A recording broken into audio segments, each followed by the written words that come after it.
শিবির স্টুডেন্টের মন জয় করার কারণে শিবির ডাকসুতে জিতছে, রাকসুতে জিতছে, জাকসুতে জিতছে, সাকসুতে জিতছে।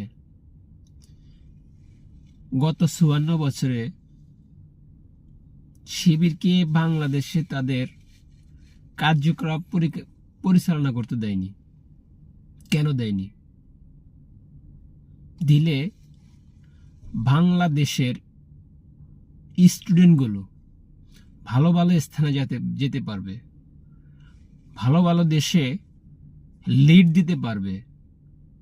এতে করে আমাদের বাংলাদেশ ভারতের চেয়ে বেশি উন্নত হবে। ভারতের হিন্দুত্ববাদ কায়েম করার জন্য গত ৫৪ বছর বাংলাদেশে জামাত শিবিরের কার্যকলাপ করতে দেয়নি। স্বৈরাচার আওয়ামী লীগ ভারতে পালিয়ে যাওয়ার আগ মুহূর্ত জামাতকে বাংলার জমিন থেকে নিষিদ্ধ করা হয়েছে। একটা বছর শিবির ইউনিভার্সিটিগুলো পরিচালনা করতেছে। এতে করে আপনারা প্রমাণ পেয়ে গেছেন অতীতের বাংলাদেশ কার হাতে দিলে বাংলাদেশটা নিয়ন্ত্রণ থাকবে।